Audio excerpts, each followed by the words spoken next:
Hello again to another Agakala React, and today we'll be watching.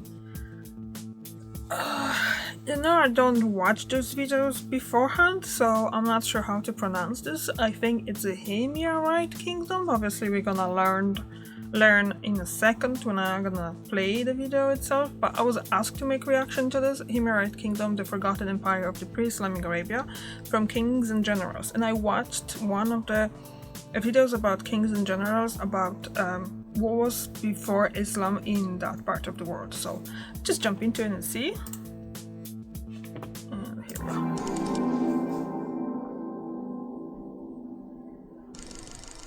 When the modern country of Yemen is brought up today, it brings about stereotypes of tragedy, poverty, and brutal civil war.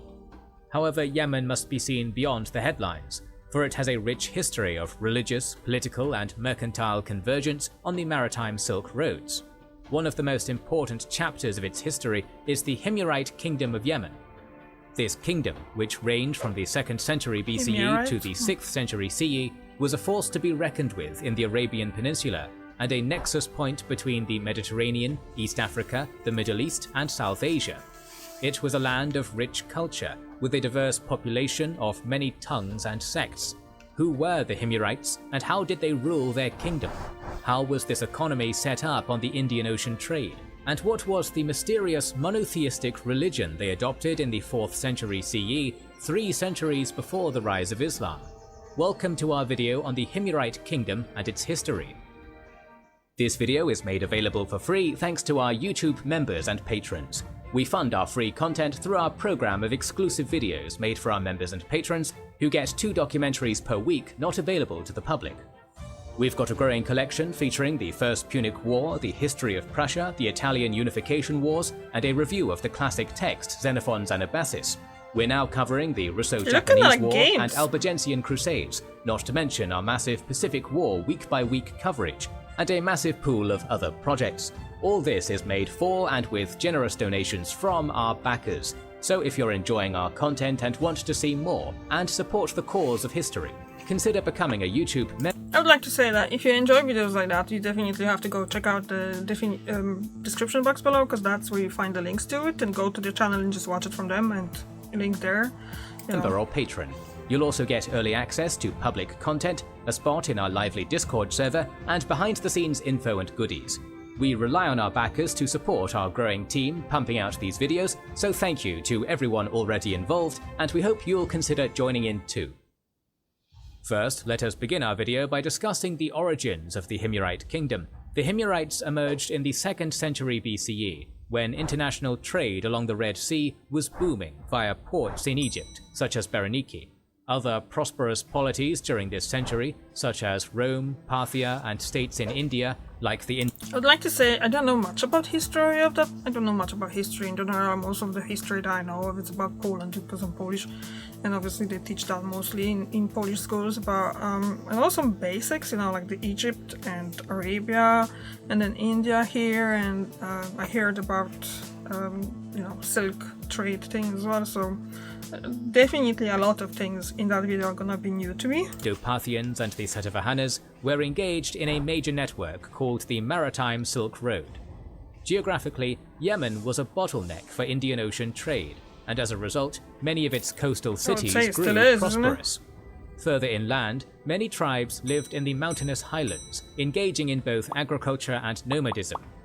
From what we can surmise, before the rise of the Himyarites, the political landscape of Yemen was dominated by a coastal kingdom mentioned by the Greeks and Romans, the Manaeans, who were active in mercantile trade and practiced South Arabian polytheism. In addition, the Sabaean kingdom ruled parts of the interior and seemed to overlap or compete with 2 other mysterious and poorly attested states, the Katabeans and the Hadramites.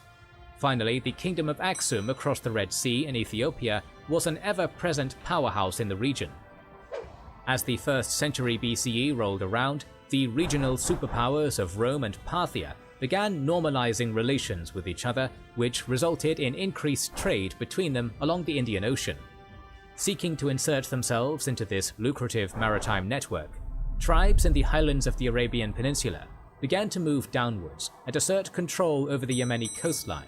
where they founded new port cities, such as the Kana by the Hadramaut. According to Roman historians, during this time, the Himyarites emerged as the most powerful tribe in the region. The Periplus of the Erythraean Sea, a Roman travel guide published around the mid-1st century CE, mentions a king of two nations named Ceribil, who ruled over the Himyar and the Sabaeans. With the Manaeans in decline, and the Catabeans and I always Hadramites... kind of wonder how it is when someone is the ruler of two nations and he doesn't really put them together as one thing. Because that would kind of make sense, but then probably because of the nationalistic feelings and stuff like that. Do I? I'm just answering myself. I probably do, isn't I? Just sometimes I have weird questions that just, while I'm talking, the answer just comes to me as well. Defeated, and the Sabaeans tamed, the Himyarites emerged as unifiers of southern Arabia. The start of the 4th century CE saw the short reign of Damar Ali Yuhabir, who set up his own dynasty during 321 to 324 CE, and then the long reign of Tharan Yohannim, who intervened in Inner Arabia between 324 to 375 CE. From what we can surmise, by the 4th century CE, Himyar was now a powerful force in southern Arabia. After uniting the tribes, the Himyarites began to make incursions into the peninsula's center, securing the submission of the local tribes in the inland deserts. One king, named Shema Yarish, is said to have finally broken up the independence of Saba and also driven out the Aksumite kingdom from the coast. Eventually, the Himyarite kingdom had become powerful enough that its kings began styling themselves as the Kings of Arabia. Trade had always been an important part of the economy of Yemen, and with all her feuding tribes now united under the Himyarites, it was allowed to truly flourish. The Yemenites possessed many luxury goods which foreigners coveted. Frankincense and myrrh, considered prestigious and rare, were shipped through Sri Lanka all the way to the Imperial Chinese capital of Chang'an. Evidence of the Himyarite kingdom's long commercial tendrils lies in Hok Cave in Socotra. This cave contains a collection of multilingual inscriptions written in Ge'ez, Palmyrene and Prakit, foreign languages native to Ethiopia, Syria and India. This proves that merchants from faraway lands regularly made the long westward journey to Himyar. There are few surviving historical records of the kings who succeeded Shema throughout the rest of the 4th century CE, but we know that whoever they were, they ruled over the Himyarites when the kingdom was at the apex of its power. The capital of Himyar, called Zafar, expanded during this period. With its hills and large buildings, Zafar was reminiscent of the legend of the Imram of the Pillars, excavated by the archaeologist Nathan Drake himself. An advanced water irrigation system, facilitated by building many dams, facilitated fertile and stable local ecologies, which allowed agriculture to flourish and domestic food production to boom. Thus, through their economic management and clever utilization of their critical position on the maritime Silk Road, the Himyarite dynasty turned Yemen into one of Asia's most prosperous lands. Of the many unresolved mysteries the Himyarites have left modern historians, the religious and ethnic composition of the kingdom is perhaps the most prominent. Today, the Arabian people and the modern Arabian Peninsula is of course synonymous with the Muslim faith, but the Himyarites predated the birth of the Prophet Muhammad by several centuries. Having said that, the two other Abrahamic religions were going strong by the Himyarite Golden Age, and both would play a huge role in the pre-Islamic Arabian kingdom's story. Indeed, according to folklore, one of the kings of Himyar, Abu Karib Asad al-Kamil. He said Abrahamic religions, and he's not talking about Christianity, does he? Because that should be... hopefully they're gonna explain it, because one is Judaism. But what's the other one? Was a convert to Judaism. As the story goes, at some point during his reign, Abu Karib invaded Central Arabia and besieged the holy city of Mecca, which was defended by Jewish and pagan tribes. During this campaign, Abu Karib is said to have fallen ill. As he lay sick in his tent, two Jewish sages, Ka'b and Asad, met him and persuaded him to stop the war. Moved by the wisdom of these holy men, Abu Karib recalled his armies and went home, bringing the two sages with him. This experience had a deep enough spiritual impact that eventually the Himyarite king converted to the Jewish faith. This is most likely a mythical tale, but there is also a significant shift from 370 CE onwards in inscriptions only mentioning one deity in proclamations. So what was the situation on the ground? Throughout late antiquity, the coasts of Yemen had Christian and Jewish populations, with both of these communities divided between many denominations. Many sects of Christianity, considered heretical by the Eastern Roman Empire, found sanctuary deep in the Arabian deserts, where they were out of the reach of the Roman Church's religious oppression. In addition, various Arab tribes still worshipped a pantheon of indigenous pagan deities, such as the solar god Shams. Moreover, faraway merchants from the Buddhist, Hindu, and Zoroastrian lands of India and Persia likely left a significant religious impact on Himyarite society as well. That's quite It's interesting. also possible that popular religions along the Silk Roads, like Manichaeism, were also present. Among the various surviving inscriptions from this era, there are dedications to a deity called Ilahan, which is a southern Arabian variation on the word Al-Ilah, meaning the god. It is very possible that the religions of the Himyarites had a profound impact on the eventual development of the Islamic faith in later centuries, although the extent of this influence is still hotly debated. Scholars are divided as to the nature of the religion, and we will provide a review here. Henotheism, or the acceptance of multiple gods but focusing on one, is one answer that some have considered, but without much discussion.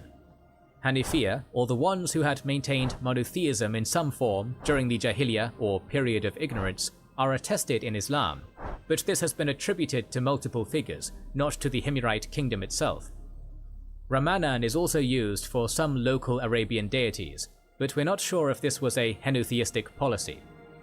Others have embraced the notion that Judaism was the religion involved.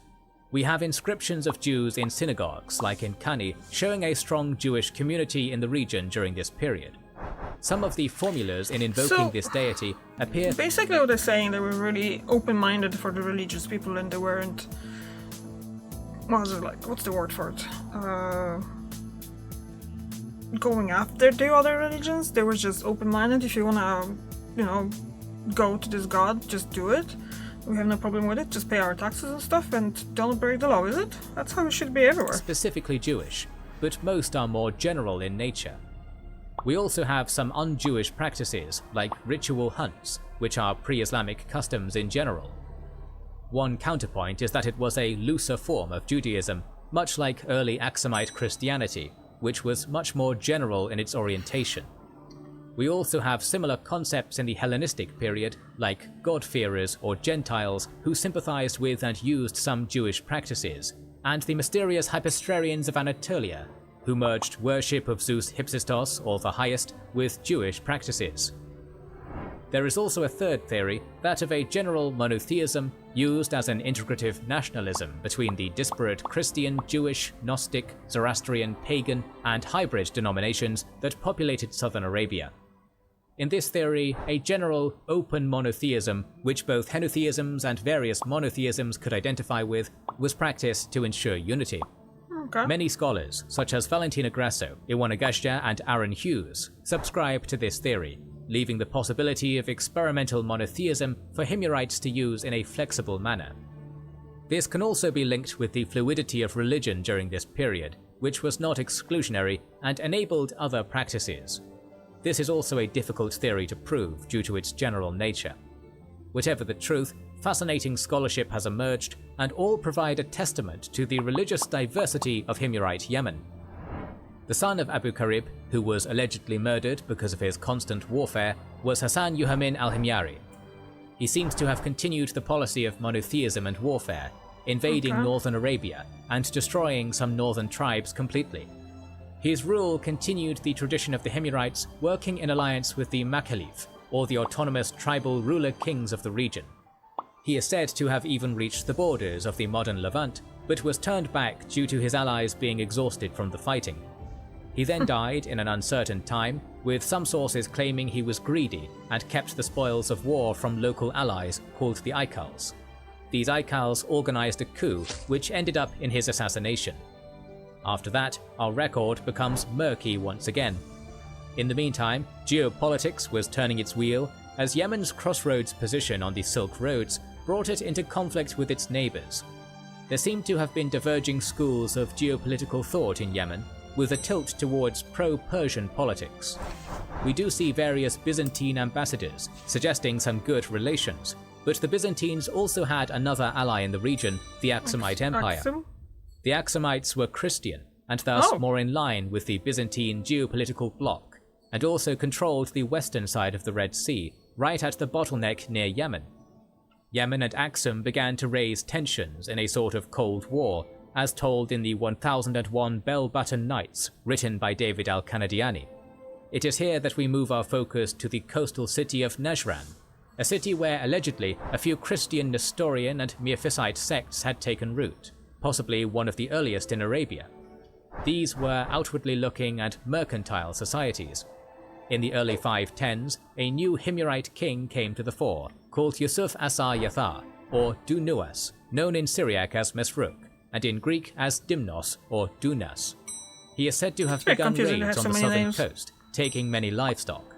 He did this to avoid an Aksumite naval invasion, and one of his fears was a paranoia against the Christians of southern Arabia. Our sources come exclusively from Christian martyrological sources, but they go as follows. In the summer of 523 CE, one of his lieutenants, called Shari'il, began a blockade of the city, but the people would not submit.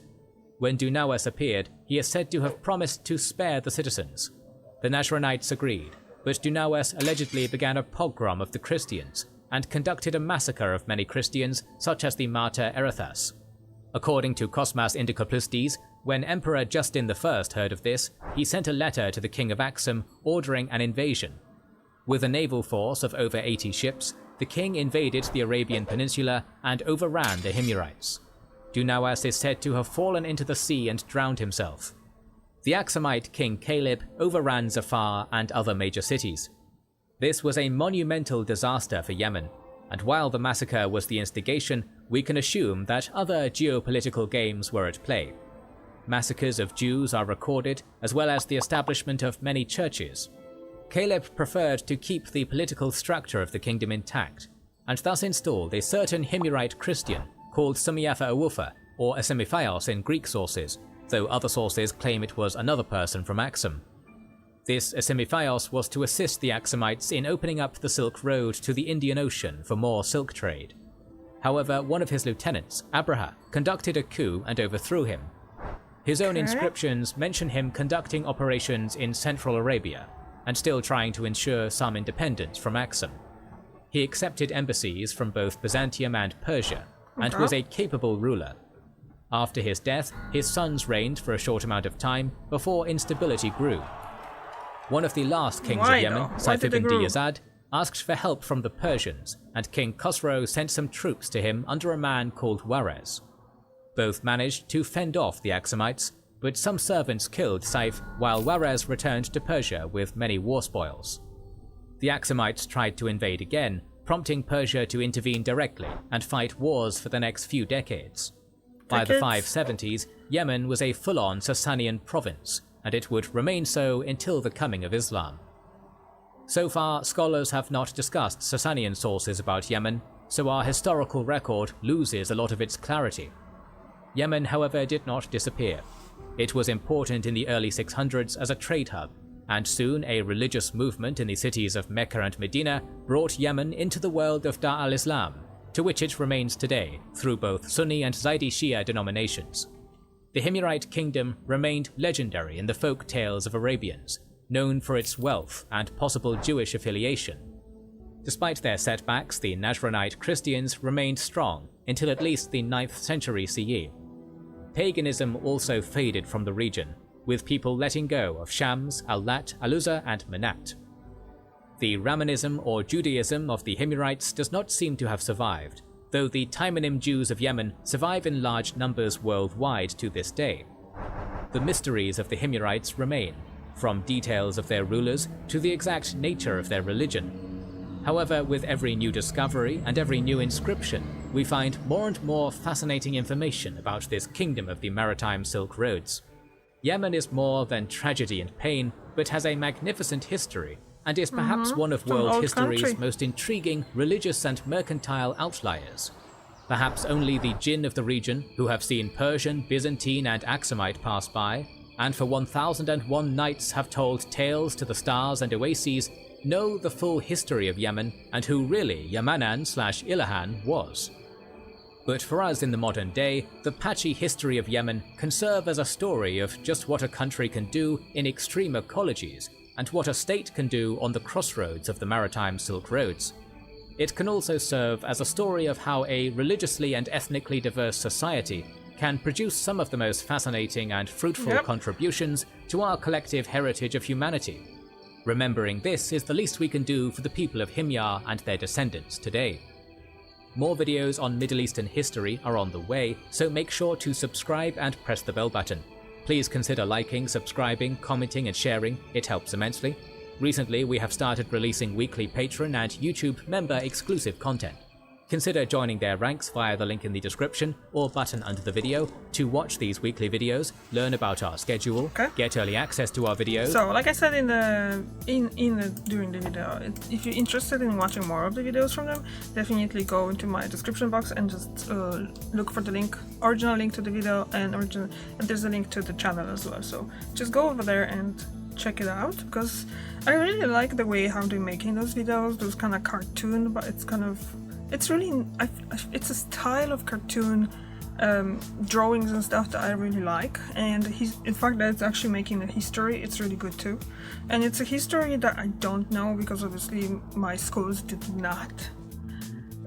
they weren't interested in doing that. Like, I can't really blame how they teach us history, because honestly this is not something that we need for our own benefit. I think this is more for like your own personal thing. If you're interested in history in general, you're gonna learn about stuff like that. But if you're in school, they're gonna teach you more about the place that you are in. So Poland gonna be teaching about Polish history, Ireland about Irish history, and Yemen gonna be teaching about Yemeni history. Is that even the right word that I think it is? Anyway, thank you very much for recommending that video. That was really good, really interesting, and probably gonna be watching a bit more of them. So thank you again for watching. See you tomorrow. Bye.